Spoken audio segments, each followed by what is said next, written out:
What's up, everyone? I'm Grant Cohn. I cover the 49ers for a living. It's a team that plays in the NFC West and went to Seattle today and got utterly humiliated. I wasn't there. I was watching from my living room. But I got the full experience as you guys did. Let's get right into it. Okay. Instead of just coming out guns blazing on Jimmy Garoppolo, I'm going to do it like this. Last week, a week ago, when the Niners beat, who they beat last week? The Rams? Who was that? Was that the Rams? Okay, so they beat, I don't even remember what it was last week. They beat the Rams, right? What was the game last week? I'm tripping. The Patriots, right? So they beat the Patriots last week. They beat the Rams a week before. I came here and I said, especially after the Rams game, I said, the first thing I said was the Niners should have signed Tom Brady. They won the game, and I said, look, should have signed Tom Brady. Last week, I said it too. Should have signed Tom Brady. You guys were like, why would you spoil such a nice victory? We enjoyed that. Let us enjoy it. Aren't you guys on the same page with me right now? I was like 2 weeks ahead of you. I was a little bit more than that ahead of you. But we're all there together. I feel like this is the day when Niner fans finally see Jimmy Garoppolo the way I've seen him for years. Totally overrated. When you take away the mystique about how he just finds a way to win, what is his skill set? I mean, today, what did he do well? What did he show that was promising? Why would you start him next week? What about what he did today merits another performance on Thursday? What we saw from him today was a quarterback who was inaccurate, indecisive, timid, immobile. I mean, and the thing with him is every pass now is off his back foot. He never transfers his weight. He can't even throw a tight spiral anymore. He turns into pressure. The coach doesn't trust him. I mean, even before the first interception, Kyle Shanahan called a zone read for Jerick McKinnon on 3rd and 5. I didn't like it at the time, but then looking at what Jimmy Garoppolo did the rest of the game, you can't blame him. I mean, who knows? Maybe Jimmy Garoppolo played like that in practice all week. I've seen Jimmy Garoppolo practice in training camp. He's terrible. They say he's a gamer. He plays better in games. Is that still the case? Bad practice quarterback, bad game quarterback. His value is plummeting. In the offseason, if they traded him to the Patriots, they probably could have gotten a first-round pick. If they call the Patriots up today and say, what do you want for Jimmy? I don't know. But I'm going to say something. The Niners should bench Jimmy Garoppolo. I don't want to see him the rest of the season. Enough. I don't like the way he's played all year. He had a couple of good games against the Rams and Patriots that I think he deserves zero credit for. Those were masterpiece performances by Kyle Shanahan. Shanahan wasn't that good today. Shanahan has to be A++ to compensate for Jimmy Garoppolo's myriad of limitations. It's over. He's not a franchise quarterback. He doesn't deserve his contract. He's not even good anymore. And during the game, I said he's the worst good quarterback in the league. He's not even good anymore. His skill set is pathetic. And he doesn't look like he's enjoying himself. He doesn't look like he's having fun. He doesn't look confident. He doesn't look like he wants to be out there. He looks like Brian Hoyer right before Brian Hoyer got benched by the Niners. He looks broken, like he's taken too many hits and can't take any more. Doesn't want to take any more, is going to protect himself. 84 passing yards through 3 quarters. Had Kittle, had Ayuk. So, yeah, bench Jimmy Garoppolo. He should not play next week. He should not play the rest of the year. I would trade him. The trade deadline is the 3rd. I would trade him now. Call up the Patriots, see what they want. He's better than Cam Newton, I guess. He'd be better for the Patriots than Cam Newton. Trade him over there. Get something for him, because the longer he stays here playing or not playing, one way or another, if he's on the bench, if he's on the field, his stock's going to go down. He can't throw a forward pass anymore. He's a pocket passer who can't throw a forward pass. He's great as long as Kyle Shanahan has 8,000 ways to throw shovel passes and screens. So enough. You see Nick Mullens come in, and Nick Mullens, I don't want to get to Nick Mullens yet. I'm going to say that, but you just see the difference. And I'm not saying Nick Mullens is a franchise quarterback, but look what Nick Mullens did against that terrible defense and what Jimmy did. Now, I mean, Jimmy was facing more pressure and more blitzes. So what? They're blitzing Jimmy because Jimmy can't make up his mind. He can't process the information. He doesn't know where to go. That's why they're blitzing him, because they have no respect for him. When Jimmy Garoppolo sees a blitz, he freezes. He's not a franchise quarterback. Sit him down, trade him. Trade him tomorrow to the Patriots, get something for him, draft a guy in the first round next year, and let him compete with Nick Mullens. Get something for him. I don't know what you can get for him, but I still think you can get something. I don't want to see him the rest of the year. I don't like his attitude as a quarterback. He's always got a... Hey, did you ever play sports with that one guy who was really good but always had an injury? Always. I used to play... Okay, I played soccer at UCLA. And at O'Dowd, at Bishop O'Dowd. I did not play soccer at UCLA. We won state when I was a junior, NCS. Our best player, I'm not going to say his name, was really good. But he always had an injury that would only affect him if he missed a shot. He'd miss a shot. Oh, my ankle hurts. My ankle hurts. I'm really good still. I didn't miss a shot. My ankle hurts. Then you go around the rest of the game playing really great, score, have assists, look like he's fine. But anytime he did something bad, it's like, I'm not bad. It's my ankle. I'm not bad. It's this. And I always resented that. It's like, dude, you don't have to be perfect. Don't have the phony injury excuse. And I'm not saying Jimmy Garoppolo's injury is phony. I'm not saying that. But every time he plays poorly, it's like, I got to grab for something. Oh, let me limp off the field. Oh, I can't finish the game. Like, he has to have this excuse. I don't care, man. Quarterbacks play through injuries all the time. Either you can or you can't. He can't. From what we've seen, he's ineffective unless he's 100% healthy. You can't have that. That's not a franchise quarterback. That's not a quarterback. The perpetually injured guy, the guy who always has an excuse. I mean, Brett Favre was beat up all the time. Did he play well? Yes. Did he say, oh, my ankle hurts? That's why I had 84 passing yards today. No. So, Jimmy, I think that's enough. I think we need to put you on the bench and see what Nick Mullens has, because right now, Nick Mullens is a more decisive quarterback, he transfers his weight better. He's more accurate. Again, so let's get into Nick Mullens, and then we'll get into Kyle. What do we see from Nick Mullens?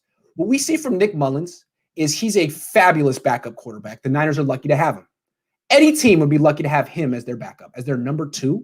I also think that he's good enough to be a number 1 for a few teams. Now, no team I don't think, is going to go out and give him the Teddy Bridgewater contract or a 5-year deal to make him their franchise guy. He's always going to be like the backup who gets a shot.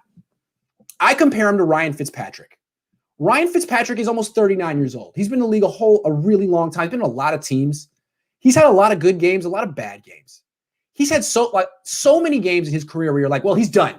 He's done. Never play him again. I don't want to see him again. And then you don't hear from him for a while. He bounces around. He's on another team, and then boom, he plays. It's like, oh yeah, it's Ryan Fitzpatrick time. Ryan Fitzpatrick's pretty good. I think Mullens is a lot like that. He's not necessarily Drew Brees. He's not gonna find the right read every time, but he's got cojones. He's got nerve. And when he's not getting his brains beaten in, he is an aggressive downfield thrower, more aggressive than a guy with his arm you would expect. I consider him Ryan Fitzpatrick 2.0. And the thing about Fitzpatrick, the thing about Mullens is just by sheer force of will and experience and staying in the league, they improve. So I don't expect Nick Mullens' career to go away. I think he's going to stay in the league as a backup or a fringe starter for 15 years, improve, and win a bunch of games for teams that are smart enough to have him around. Will he make a lot of money in the NFL? He'll make enough. Will he get the 5-year, $100 million contract? Maybe not. Maybe he shouldn't. But maybe he'll have the Ryan Fitzpatrick career where no one wants to commit to him, but a lot of teams want him because when the first round pick that they're committed to, that they've paid, doesn't work out, Nick Mullens comes in and plays like a stud. I really think the only thing he needs is a beard because he still looks 11 years old. That's really the problem. He looks 11. He's short. He's got a baby face. He needs to go full Scruff McGruff so people look at him as more of like an alpha male. I really think that Ryan Fitzpatrick has planned this look. And Nick could learn from it, take it a step further. If he comes into training camp next year with a beard, all bets are off. Oh, that's what's really separating him from the franchise quarterbacks of the world, a beard. No, but seriously, in this offense, Nick Mullens is fine. I'd like to see him be the quarterback the rest of the year. I want to see what Nick Mullens can do. Let's compare Nick to Jimmy. Nick had one bad game. All right. Nick was awful against the Eagles. Played well against the Giants. He was fantastic against the Giants. And in garbage time against the Seahawks, he threw for 228 yards. He almost was on pace for 1,000 yards in this game. So really, he's been fine. He's been good in every appearance this year except for one. Jimmy was bad against the Cardinals. He was bad against the Dolphins. He was bad today. 3 bad games, okay? And the 2 good games he had were when he was throwing shovel passes to Deebo Samuel. Apparently, when Jimmy Garoppolo doesn't have Deebo Samuel, everything falls apart. He can't get the ball to Kittle. He completed 1 pass to Kittle today. He completed 3 passes to Brandon Ayuk. What's the point of having Brandon Ayuk on the team? When Garoppolo was in the game, Tevin Coleman and Brandon Ayuk had the same amount of touches, and Coleman left like right away, like halfway through the first quarter. A lot of that's on Jimmy. I mean, you could put it on Kyle and be like, hey, where was all that stuff you did the last 2 games? How come you can't call these screens and jet sweeps? Where was all that? Fair. But all I know is Jimmy Garoppolo's in the game. None of the Niners playmakers are getting the ball. He leaves. Nick Mullens comes in. Ayuk gets three catches right away. Kittle gets targeted down the field for the first time in forever. Maybe there's only so much Kyle Shanahan can do with Jimmy Garoppolo. Maybe Kyle Shanahan is secretly right. We only assume what Kyle Shanahan feels about him, but maybe he's right. You know, at a certain point, you got to go down the field. You got to hold the ball in the pocket for more than a half a second. You're paying the guy to do that. Mullens seems to be able to do it. He's not, I don't know if he'll ever be a Pro Bowler in the league or a guy who has a 100 quarterback rating, but he operates this offense better than Jimmy does this year. I think we can agree on that. I would like to see Jimmy traded tomorrow and Nick Mullens start the rest of the year because I believe Nick Mullens gives them a better chance to win the rest of the year. Goodbye, Jimmy. Any pick you can get for him, get it. Start Nick Mullens. Draft Zach Wilson from BYU in round 1. Start over. Because Jimmy, here's the thing. Think about it this way. Do you think the other 3 teams in the NFC West want the Niners to keep Jimmy Garoppolo after the season or get rid of him? Do you think the Seahawks are thinking, boy, I would hate to face Jimmy Garoppolo again? We got lucky today. You never know what's going to happen when you face Jimmy. No, I think the Rams, the Cardinals, and the Seahawks are thinking, boy, thank God the Niners are stuck with Jimmy Garoppolo. They have Robert Saleh. They got Kyle Shanahan, George Kittle, Deebo Samuel, Brandon Ayuk, Fred Warner. They're loaded. But they got this melon. They got this lemon at quarterback. They got a lemon. Did I say melon? They got a lemon. I was on a radio station in Seattle a couple of days ago, and they said, hey, I got to tell you, we're huge Jimmy Garoppolo fans in Seattle because he gives the Seahawks hope. He's the reason the Niners are going to lose. And they were right. We hope the Niners keep Jimmy Garoppolo forever. They said, we hope the Niners give Jimmy Garoppolo an extension this weekend. That's how they feel. I think it's over. I think the Jimmy Garoppolo era is over. I'm not saying it's the Nick Mullens era. He hasn't earned that. But the Jimmy Garoppolo era is over. It went fast. Came and went fast. He came in, tore it up, and he's only lost 8 games in his career. He's 24-8 right now. He has won 3/4 of his starts, and he now looks like a backup. Isn't that an amazing career trajectory? Come to the Niners, save the franchise, go to the Super Bowl, win 24 of 32 starts, and then get exposed in loss number 8. It's amazing. I can't really compare it to anything. It's amazing. It's amazing. But all of a sudden, once the win-loss record goes away, it's like, what has he got here? Okay, let's talk Kyle. I'm normally like hardest on the coaches. Kyle and Robert. I'm going to get to Saleh too. But today, I mean, I just have a little bit of empathy for Kyle. Just looking at the difference between the offense with Jimmy and with Nick. All of a sudden, when Mullens comes in, the things Kyle Shanahan calls worked. Okay, so it's like, that's quite a limitation he was working around with Jimmy Garoppolo. I would put it more on Jimmy than Kyle. But, I mean, Kyle, you're supposed to be a genius. You're not supposed to be good. You're making $10 million a year or more. You're supposed to be a genius. You're going up against the 32nd ranked defense in the league that didn't even have Jamal Adams or Shaquille Griffin. They're two best players on their defense. Certainly in their secondary, maybe the entire defense. Wagner had a good game, Bobby Wagner. We're gone. And you had 112 yards after 3 quarters. You can't put that all on Jimmy. You got to own that too. And he did after the game. He said, it starts with me. It starts with me, which is fair. I mean, he never gets specific, but do you really expect a guy to specifically list all the ways he sucked? I mean, I don't know. I don't even know if I would do that. So he did say it starts with me, but I don't know. It's just something you say. But there was nothing genius about his game plan today. There was nothing creative about it. I mean, it seemed like he just didn't have the energy to put together a good game plan this week. Like he was tired. He'd done it the last 2 weeks. Coming back from New England was tough. He's a little tired this week. And it was just like, you know what, man, I don't have the brain power to think up 8,000 new screens for our forward pass challenged quarterback. I don't got it. I'm just going to call the game a standard game. And if Jimmy flops, he flops. If he plays well, he plays well.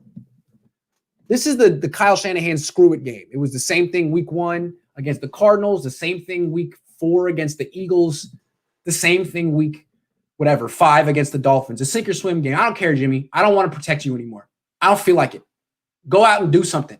Throw the ball down the field. Complete some passes. He couldn't do it. So I feel for Kyle in that sense, but on the other sense, nah. You're going up against a 32nd ranked defense missing most of their good players, and you couldn't find anything that worked. Your run game didn't work. You couldn't get the ball to Ayuk until the 4th quarter. You couldn't get the ball to Ross Dwelly until the 4th quarter. You only got the ball to use check twice. What is that? I mean, just because you don't have Deebo Samuel, Ayuk can do that stuff. You're not using Brandon Ayuk enough. This is what the thing with Kyle. Like, he's as good as he wants to be. But this season, it's like, I don't know. He hasn't really felt like being that good consistently. This week, it was like, oh, man, I'm tired, man. It's like the guy in your class. Here's Kyle Shanahan to me. He's the smartest kid in your calculus class, right? The guy who just knows all the answers without trying and comes to class late, doesn't do his homework, talks back to the teacher, is a smart aleck, and gets a C-. It's like, yeah, you're probably going to get the best grade on the AP test. You're probably going to be a math major. You're probably going to do this for a living. But your attitude is self-destructive. Some weeks you just don't have it. You're like, man, I don't want to work hard this week. I'm Kyle Shanahan, whatever. That's what I saw from him. There just wasn't enough brain power in that game plan. And the fact that he called that zone read in the script in the first 15 plays meant it almost seemed like he expected to lose. He had no confidence in Jimmy Garoppolo. He lost confidence in Jimmy Garoppolo before there was a reason to lose confidence in him. I don't know what to make of that.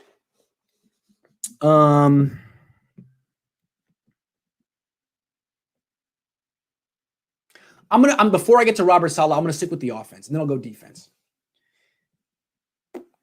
Brandon Ayuk's a stud. Brandon Ayuk is a hell of a player. If they could just get him the ball consistently, they'd be winning. I don't understand Kyle Shanahan's reticence to get him the ball. He should be returning all the punts. All the punts. He should be running end arounds every game. Every game. He should be running jet sweeps Every game he ran in. There was the one time they ran a reverse to him. They fumbled the ball. He picked it up off the ground and got positive yards. He's a baller. I don't like the we didn't have Deebo Samuel. We couldn't do what we wanted to do. You had Brandon Ayuk. Brandon Ayuk can do everything Deebo does plus. And he only has three touches by the end of the third quarter. That's whack. I don't like that. I feel like I'm honorary quality control. And I was the worst. I mean, I was just terrible today. But it's my job to make sure the right players get the ball. Because as good as Kyle Shanahan is, he can't figure that out. And I made a point of saying, you got to get it to Kyle Juszczyk. And they did last week, not this week. 2 catches, 21 yards. That's it. Dwelly. I haven't made a big enough point about it. They need to give Dwelly 2 catches a game. They need to give Juszczyk 4, Dwelly 2. Dwelly got 1 today, scored a touchdown. He's good. It's not a joke. He's not a meme. Give him the ball. Ayuk needs to get the ball more. Dwelly needs to get the ball more. Really. Let's talk about this offensive line. I mean, should we talk about Kittle first? George Kittle's my dog.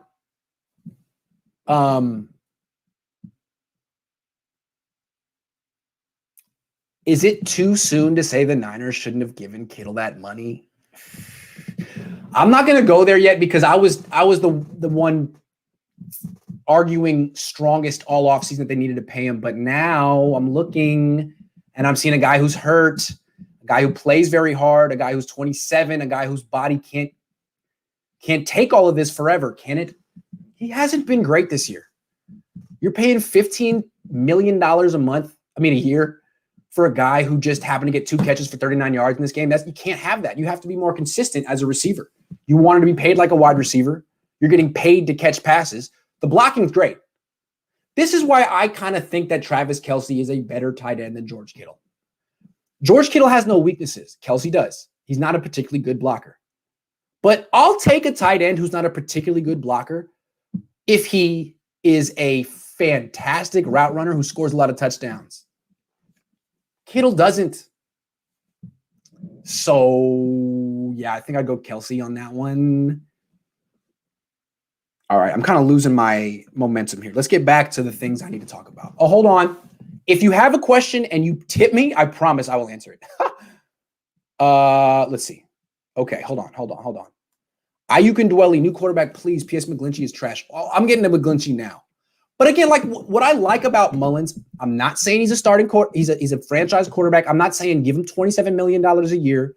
He's physically limited. He's inexperienced. He makes mistakes. He has bad games. I appreciate certain things about him. He comes in the game and knows who to get the ball to. Immediately feeds George Kittle till he's hurt. Then immediately goes to Brandon Ayuk and gets the ball to Dwelly. Meanwhile, you got Jimmy Garoppolo standing there not knowing who to throw to.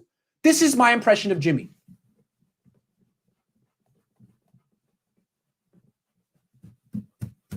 That's Jimmy. That's Jimmy Garoppolo. 2020 Jimmy Garoppolo is this. That's Jimmy. That's what Jimmy looks like. At least Nick doesn't do that. He's not perfect. There was one pass he threw today that should have got picked. The throw on the 2-point conversion wasn't good, but at least he's not this. What is that? Make up your mind. Throw something. Mike McGlinchey. Let's talk about Mike McGlinchey, shall we?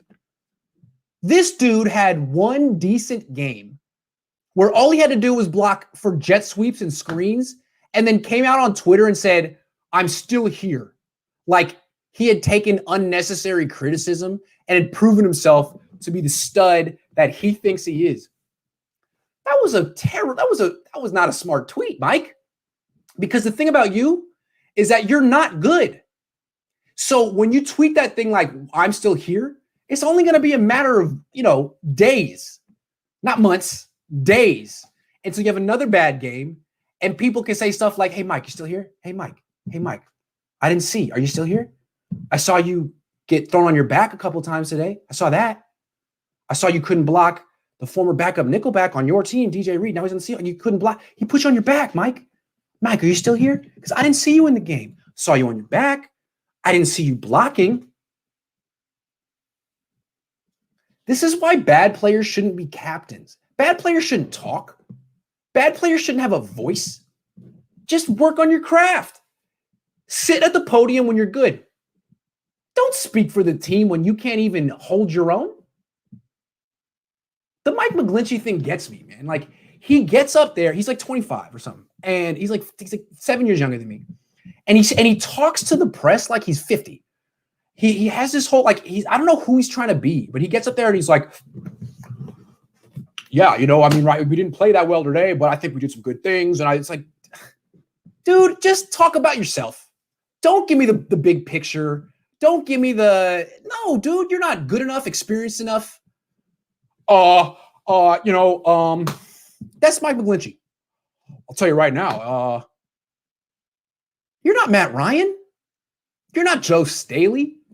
When the Niners say, hey, Mike, would you like to speak at the podium? Say, respectfully, I'm going to decline.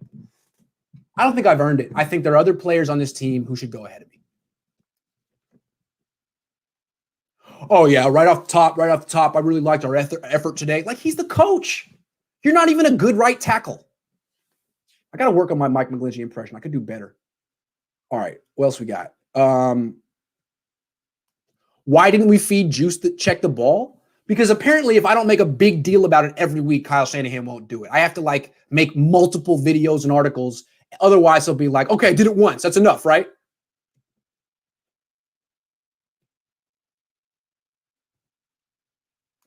We need a game manager with feet in a cannon. Is there someone in the draft like that? Yeah, Zach Wilson. Watch Zach Wilson highlights from BYU. Jimmy is too handsome to play quarterback. He should retire. He should not retire. Trade him to the Patriots, get some picks, see what Bill Belichick can do. He is a handsome guy, though. Too handsome to play quarterback? I don't know if that's possible. I'm too handsome to play quarterback, but I'm also too handsome for my shirt. Too handsome for my shirt. So handsome, it hurts. So, Ford and Armstead are robbing the 49ers blinds, yay or nay? Yay. Do you know that D Ford has earned $33 million from the Niners for playing 280 snaps? 33 million, 280 snaps. 33 million, 280 snaps. Hey, only in America. Only in America. You would kind of expect that D Ford's agent is Don King, the way that he has taken the Niners for everything they're worth. I'm trying to make sure I get everyone's question who paid because I feel terrible for you to throw me $3 and me to just ignore you. Has Jimmy G played his last snap for the 49ers? Hey, if the Niners listen to me, then yes. I don't know. But yeah, you were wrong about Pettis. Ooh, okay. Let me talk about Pettis. Because I was. First of all, I was the first guy on the beat that said Pettis is no good. I said Pettis was no good when he was a rookie at his rookie minicamp. I said the guy's scared to go over the middle. I did. And I was proven right. He's been in the doghouse for 2 years. And I just began to feel this year like it was getting a little excessive. It's like, okay, we all know he stinks. Can he get one more chance? I mean, Trent Taylor gets chances. Can he get one more? Is he that bad? Apparently the answer is yes. I just want to say I was wrong. I was on yesterday with my homies, Niners all day. And I really said with a straight face to Dre, they got to give some snaps to Dante Pettis. I mean, Kendrick Bourne, he's not consistent enough. Hey, I was wrong. Dre, you were right. Kendrick Bourne stepped up. He was consistent. He was terrific. He made a diving catch. Dante Pettis would have just watched the ball go. So, okay, Dante Pettis gets to return kickoff since that's what he did in college, and he was good at it, I guess. He gets the ball. He starts tiptoeing down the field and just kind of jumps into people and gets hit harder than I've seen an NFL player get hit in a long time. And it looked like he brought it on himself. Dante, you got to retire, dude. You got to retire. I said it after week 1. I walked it back. You're done. You're done. You're done. You look like you're trying to protect yourself, and you can't. You can't. An NFL player can't be on the field protecting himself. For starters, you can't play with that mentality. And the fact that you're trying to protect yourself and still can't is a bad sign. Although maybe when you're playing safety first, that's what happens. He was tiptoeing up the field on the kick return. That's not how they coach it, Dante.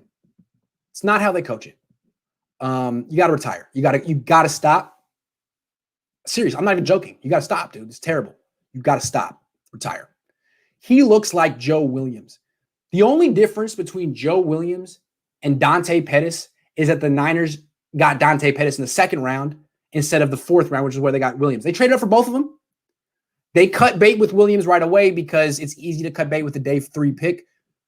They stuck on with Dante Pettis a little too long. And I bet you if they cut him, no one will pick him up. I bet you. Because he has now put on tape what the Niners privately feel about him, that he's afraid of contact. He's shown it. Let me keep going and answer all these questions because someone just paid me $20 and I would hate for the person who actually gave me $20 to not get their question asked. How good is Dwelly as a backup? I think he could be a starter. He's not a particularly great blocker, but neither is Travis Kelce. I'm not comparing him to Travis Kelce, but I'm not that concerned. I don't care. Like, you got Charlie Warner. You can get blocking tight ends. Not hard to find. Tight ends who get open and catch passes, hard to find. The Niners have one. He's good. He's young. He's cheap. He's there.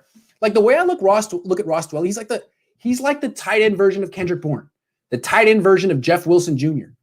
You see what Kendrick Bourne can do when he gets an opportunity. You see what Jeff Wilson Jr. can do when he gets an opportunity. Ross Dwelly's like that. He's that driven. He's that serious. He's that consistent. Just give him a shot. Where's his $20 tip? Grant Pettis about to deactivate his Twitter account, bro. He dove headfirst into defenders. I know, dude. That sounds, dude. I felt bad for him, man. I felt really bad for him. It seemed like he was trying so hard to prove that he's tough, but he's just not. And he got himself in a bad position. Dude, the dude who put a $20 tip, I'm looking for you, baby. I just don't see it, man. I'm looking for you. I'm so sorry. I'm so sorry, dude. I blew it. Where are you with the twip? Hold on. From the faithful, we love Saleh. Oh, it was just a comment. All right. Appreciate you. The moment Shanahan did that terrible Wildcat play on 3rd and 5, it was the beginning of the end for the offense. Yep, true. Jimmy seems to be the issue. This is from Just Steven. Jimmy seems to be the issue. Simple. Too many inconsistency with him. He makes our players look bad. Yeah, I would have to agree. Sorry that I can't get your comments up. It's just they're all coming in fast. I'm going to be with Vish tomorrow. Make sure you tune in. Let's get back to my topics. Okay, we did McGlinchey. I think we need to talk defense now. We got to talk Robert Saleh. Now, I was hard on Kyle Shanahan, but I did give him some outs. I said, look, no coach is going to look good with Jimmy Garoppolo playing the way he did in this game. The team was also exhausted. We got to talk about the fatigue factor. That was clear. But Kyle, you're a genius. You're going up against a 32nd ranked defense. Not good enough. Saleh's different. Saleh has more injuries on his side. Saleh's going up against the number 1 offense in the league. He's not going up against a decimated, dismal squad. He's going up against Russell Wilson and DK Metcalf. All right? Now, they didn't have any running backs. Who freaking cares? That doesn't matter. It's the best passing team in the league, the best quarterback in the league, and one of the best wide receivers. My God, that guy is good. Okay, so what I saw from Robert Saleh early in the game before Jimmy Garoppolo fell on his face and the offense was clearly DOA, he had very creative blitzes. Remember, I did a whole thing on how to shut down the Seahawks offense. It's all about blitzing. You got to bring pressure. And what Saleh did that I thought was very creative was most defensive coordinators would blitz on 3rd down. That's the passing down. You blitz on 3rd down. Thing is, every offense is expecting that. What Saleh did was blitz on 2nd down, and he got a sack out of it. He got an incomplete pass out of it, a quarterback hit out of it. It worked. It was very creative. That's an example of scheme working. It seemed to me the issue was he didn't have not a nutta cornerback who could cover DK Metcalf. Now, who does? But still, I mean, Emmanuel Mosley, God love him, was in basically decent position all game, But he's 5'11", and DK Metcalf is 6'3". And there was nothing Emmanuel Moseley could do. God bless him. He tried. He wasn't awful. He wasn't a Kelly Witherspoon. He competed. He had a great pass breakup down the field. Great pass breakup. Not good enough. He can't match up with DK Metcalf. That should be obvious. The Niners did a good job against Tyler Lockett. They did a good job against him last year. But they can't stop DK Metcalf. And when I'm grading coaches, it's hard, but you always have to make a distinction between his decisions and the execution. I can point to some of Kyle Shanahan's decisions that I didn't like. With Saleh, I don't know what the right decision was for him. I mean, after he gave up 100 yards to DK Metcalf, he shaded the safety that way and shut him down to an extent. But he couldn't even get guys to cover DJ Moore. You know, the run defense was all right. They contained Russell Wilson mostly at 23 rushing yards. But if you don't have corners who can cover DK Metcalf, what are you really going to do? I mean, and it wasn't just that. Like, Fred Warner couldn't tackle. Trey Greenlaw, my goodness. He was doing a Quan Alexander impersonation today. Like, with the amount of plays he overran, the poor angles he took. To me, those were clear examples of poor execution. Dre Greenlaw was terrible. Fred Warner looked bad. This is a guy I said was a defensive player of the year candidate. Not anymore. He didn't play well. The corners were just overmatched. And again, I've been saying for a very long time the Niners need to prioritize that position. It's a very important position. It's not the position to skip on in 2020. You draft it high. You draft it every year. The Niners don't. They didn't draft a single corner this year. I don't understand how they watched DK Metcalf all of last season, saw him in person two times, watched the other games he played, and in this offseason they were like, yeah, we got him. No problem. Mosley's got him. We like Emmanuel Moseley on DK Metcalf or 33-year-old Richard Sherman or Akello Withers. Like, what was that, man? George Kittle's in the division. Every other team gets someone to guard him. The Seahawks get Isaiah Simmons. The Cardinals get Isaiah Simmons. The Seahawks get, what's his face? Jamal Adams. The Rams move Jalen Ramsey from an outside corner to basically a strong safety nickelback. All three teams make considerations for Kittle. What was the Niners' accommodation for DK? Nothing. It was nothing. It was nothing. So they got what they deserved. And look, if this were Robert Saleh's team and he hired the general manager and he was running the whole show, then I'd be like, yes, Robert Saleh's fault. They don't have a corner. He's a D coordinator. It's not his job to pick the players. It's his job to make the best with what he's got. And he was shorthanded today. The team was flat. The team was terrible. Let's talk about the fatigue factor real quick. I mentioned it before the game that the team looked jet lagged, and the historical context was the Niners had done the New England, Seattle back-to-back road trips before. I covered them. I did both of them as well. It's exhausting. 2012, they beat New England, got blown out by the Seahawks. It's just tiring. You're tired all week when you get back from Boston. I'm sure the game planning, they didn't have as much energy in practice, not as much energy when they were game planning. It showed. So what I saw today was a team that never showed up. I think part of that is just them's the breaks. It's not bad luck. It's just what to expect. That's why I called this game a scheduled loss until I picked the Niners to win. Sorry about that. That's what we saw. But also, I'm not letting Kyle off the hook completely. The head coach is essentially responsible for his team to show up. And they didn't show up. He didn't show up. He didn't show up at all. He was an observer. He was just as much an observer in this game as Jimmy Ward was. Can we talk about Jimmy Ward now? I don't mean to be too harsh on Jimmy Ward because he's fine. Like, he's fine. He's a good guy. He's smart. He's versatile. He's one of the few safeties who can play a little nickel, although I'm starting to think he might be a better nickel than safety. But no, he's fine. He's got versatility. And the thing is, like, if a running back breaks into the secondary, he'll make a good tackle, 15 yards past the line of scrimmage. He's a sound tackler. But for a guy who's like the 12th highest paid safety in the league, he just never makes a play. He's never the reason the Niners win a game.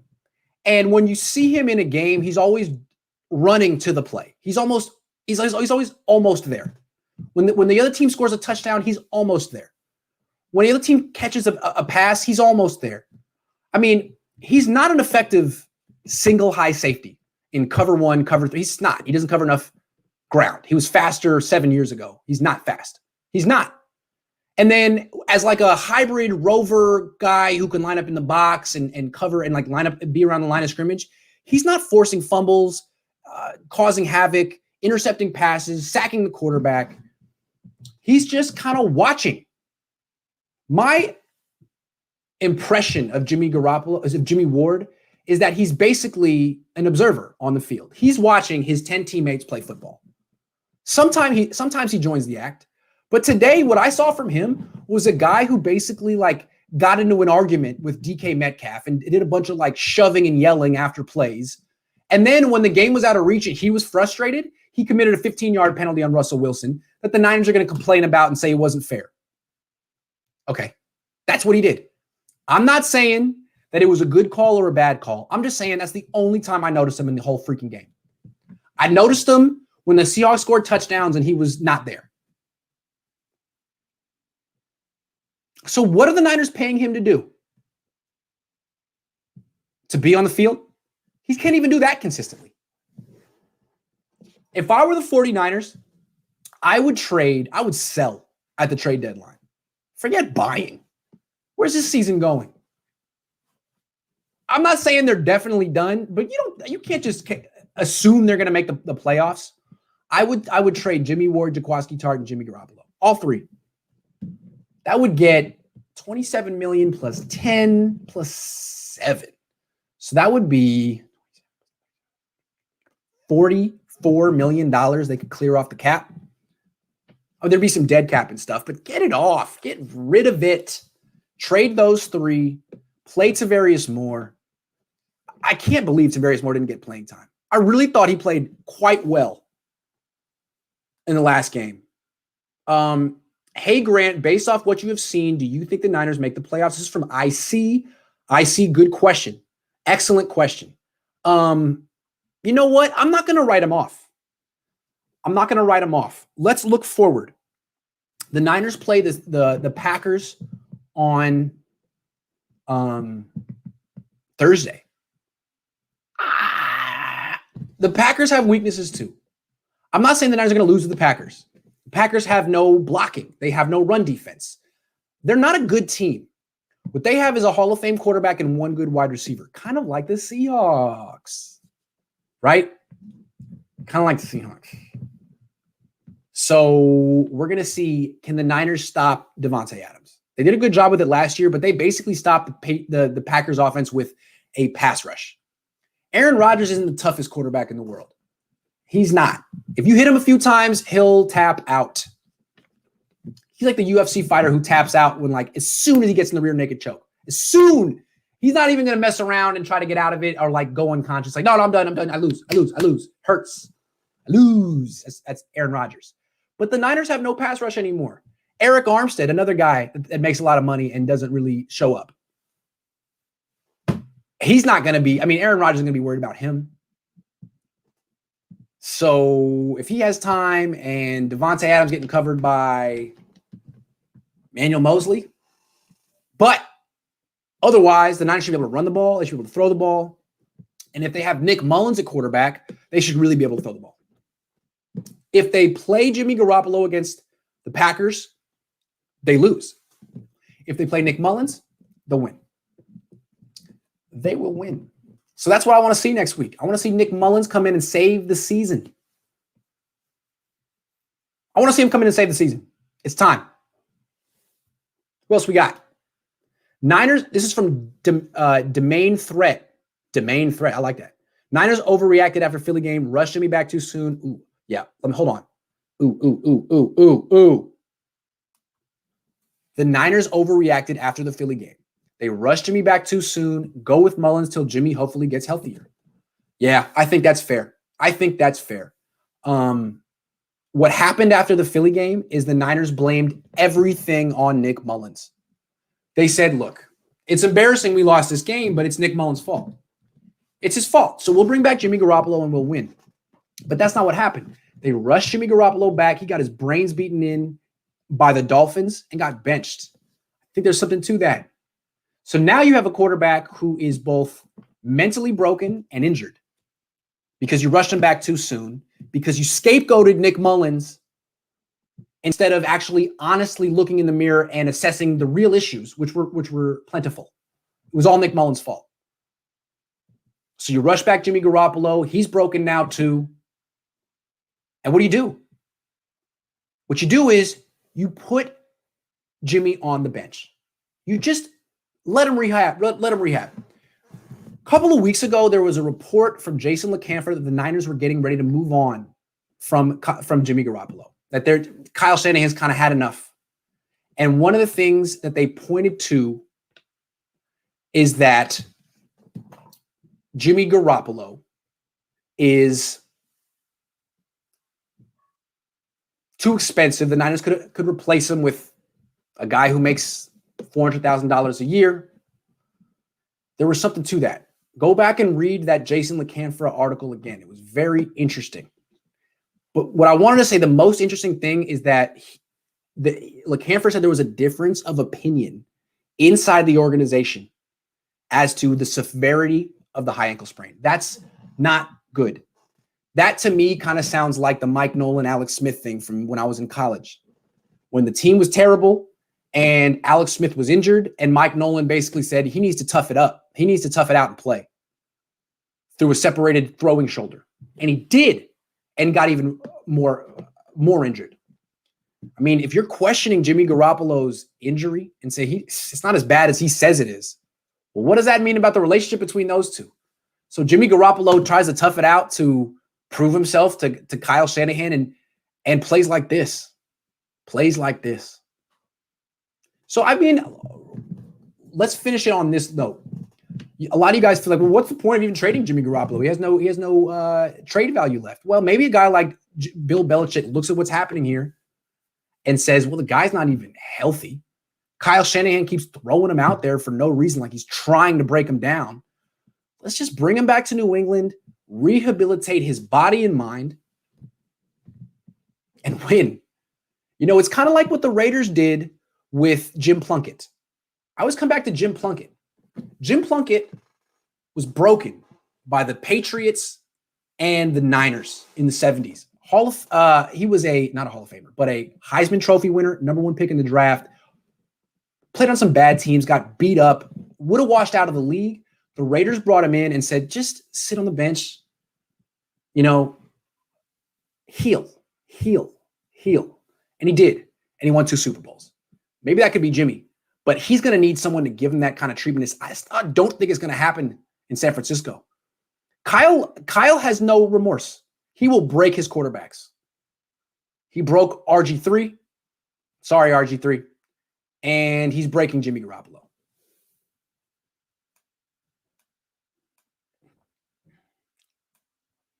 Another thing from Domain Threat, which is right on. Hold on. His ankle is so bad, he can't drive on any of his throws. Kyle can't even go to most of his playbook. Mullens can at least make all the throws. Yeah. What I see from Jimmy Garoppolo is he's not transferring his weight. The injured ankle is his back foot. And it must hurt to drive off of it. I mean, stand up in your room right now and throw a punch or a pass. You actually have to put some force on your leg, your right leg if you're a righty, and push off of it. It must hurt.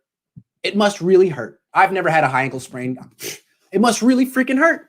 So what do you do when you feel shooting pain every time and you expect it? You avoid it. You try to find ways to do your job without feeling that excruciating pain every time. It's natural. So what does he do? He doesn't push off. He doesn't transfer his weight. It's all arm. He slings it. And now he can't even throw a spiral. So it's clearly an issue with the ankle. Bench him and play Nick Mullens. But the other thing I want to say is I don't care about his ankle, man. If it hurts, don't play. If it doesn't hurt, play. Pick one. As I said from the beginning of this video, I'm tired of the athlete with the injury excuse. I'm good enough to play, but I'm not good enough to play well. Okay, then ride the bench, dude. Hit us up in a month. Let us know when you're good to go. Because I don't think he is. So don't play, man. Don't play just to appease Kyle Shanahan. He doesn't have your best interest at heart. He doesn't care about you. He'll get you hurt. If you're not ready, tell him. Say, I'm hurt. I gotta sit down. And if Kyle Shanahan tries to make you look like you're not a tough guy, I think Bill Belichick will still like you. So, all right, that's 50 minutes.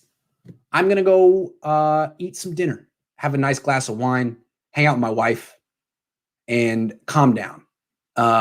Usually we crack a bunch of jokes and get real lighthearted, but this was a grim game.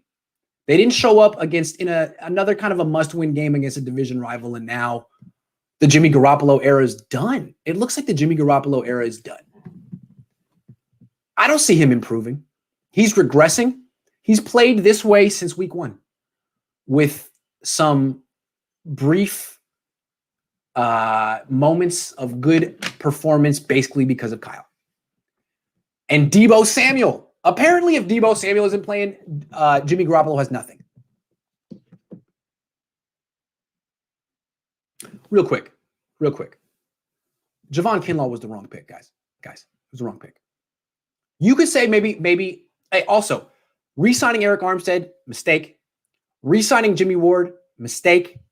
Drafting Javon Kinlaw in the first round, mistake. Now, I'm not saying that the Niners definitely should have re-signed Buckner. He's expensive. He only has 2.5 sacks. That's a different thing. Re-signing Armstead, Ward, mistake. And drafting Kinlaw. He doesn't make enough of an impact. He's a run stopper. He had 1 tackle today. No tackles for losses. The best thing he does is bat down passes when he's stonewalled. The Niners, imagine if they had Tristan Wirfs right now. Tristan Wirfs is a hell of a right tackle. Much better than Mike McGlinchey. Imagine if the Niners had him. They wouldn't have to worry about Mike McGlinchey getting thrown on his back by nickelbacks every game.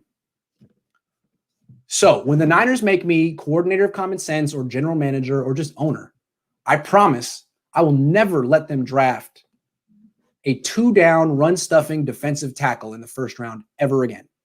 I promise. If you're going to take a defensive tackle in round 1, he's got to have some pass rush moves. He's got to be a pass rusher. And yeah, I wouldn't have taken Eric Armstead either. I'm not an Armstead guy. I'm not. He's had 1 good year. He's reverted. You could say, well, he has no one around him. Don't care. I don't want to hear the excuses. He's had 1 good year. It was last year when he needed to get paid when he was playing around Bosa, Buckner, and D Ford. He was the 4th pass rusher. It was like in a baseball rotation. He was the number 4 pitcher. Now he's the ace. How's he look? Good number 4, not an ace. Paid like an ace. Oops. I promise I'll never let that happen when I become owner of the 49ers. It'll never happen. If you're drafting in the first round, you go quarterback, cornerback, pass rusher, or O-line. That's it. That's it. You don't go wide receiver. You don't go running back. You don't go linebacker. You don't. Although, if the Niners had drafted Dalvin Cook instead of Reuben Foster, might have to make an exception at the end of round 1 if you can get a running back like that, though. Think about that. If they had Dalvin Cook right now instead of Reuben Foster. I got a $5 tip from P. What do you think the Niners' win-loss record will be this year? Starting to look like 8-8. Starting to think 8-8. The question now is, can Kyle Shanahan avoid his 3rd losing season in 4 years? Things got real serious and bleak for the Niners with this loss. They got to be 8-8. 7-9 would be a disaster. I don't care how many injuries you have. You got to get to 8 wins. It used to be called the Revenge Tour. Now it's the tour to get 8 wins. The Lowered Expectations Tour. You remember that? Was that Saturday Night Live? Lowered expectations. That's the Niners right now. Lowered expectations. 8 wins. Get 8. It's going to be tough without Debo and Mostert and Tevin Coleman. Real quick before I stop, Tevin Coleman, I like your 3 carries. You got hurt. You left the game. It happens. Good 3 carries. I've been too hard on you. Nice. Double thumbs up. 2 thumbs up for Tevin Coleman. I know you're watching, Tico Raw. So from my heart to your ears, I'm sorry. Dante Pettis, come on, man. Let's start the media empire, me and you. Let's start it. All right, guys. I'm going to go do what I said I was going to do 5 minutes ago and eat dinner. Thank you guys for watching. Have a wonderful night. Don't take the loss too hard. You know, you didn't lose. You had a great day. You were fantastic. The Niners lost. This doesn't have anything to do with you. Real quick, Domain Threat says, this reminds me of the 88 year. Once Walsh decided on a QB, we went on a run. Well, I was born in 1988, so I can't say that I remembered, but I'm going to go back and look at the 1988 season and see if you're right, Domain. You were the MVP of this chat today. Domain Threat came through with the smart, perceptive questions and opinions. So appreciate you.